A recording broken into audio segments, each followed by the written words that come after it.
guys, handa na ba kayo sa darating na New Year? At ako ay handang-handa na guys ang aking mga grahams. Ito na lang ang aking grahams.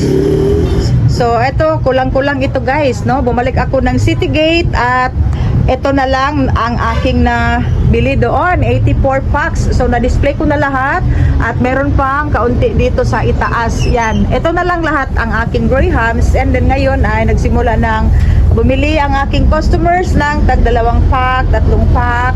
So sa tingin ko hindi ito maabutan ng 31 ng hapon, ito ay mauubos na. So ito ang ating preparation sa New Year. And then bukas Monday ay marami akong order from grocery at maraming mga wine and mga gatas, mga ebap.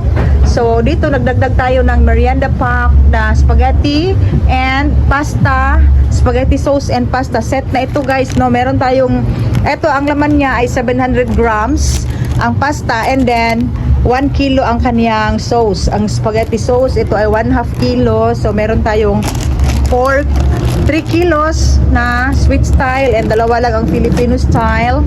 And then ito dagdagan ko pa kasi mamaya pupunta kami ni Mr. sa Great Wall Trading, and marami na akong marami tayong all-purpose cream. And then meron akong order from grocery na murang-mura lang kasi ang regular price niyan ay 71. Unsay mo dong? Ang Nestle all-purpose cream 71, pero nakakuha ako ng promo sa grocery. So ang aking puhunan doon ay nasa 61 pesos. Okay, pasta, dagdagan ko pa yan siya. And then maraming tayong naibenta sa ating mga candies. Malakas na malakas yan sa New Year.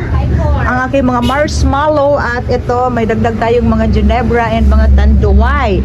Okay, ang ating mga doon, mga fruit cocktail. So ang pinaka-highlight dito guys ay ito, ang graham talaga. And then meron tayong mga soft drinks. Yan, at mamaya pagdating ng aking mister ay pupunta kami ng Great Wall. And then hindi pa ako tapos guys, gumagawa pa ako. Gumagawa pa talaga ako guys nitong mga bag. Overtime ako every night, ito ang ginagawa ko. Tapos meron pa akong ipo-fold dito. Yan guys, ipo-fold ko pa yan. So ito ay wax paper na medyo makapal siya. So ang benta ko sa isang bag na ganito malaki ay 25 pesos na, hindi na 20. Yan, at yung maliit ay 15 pesos na ang benta ko.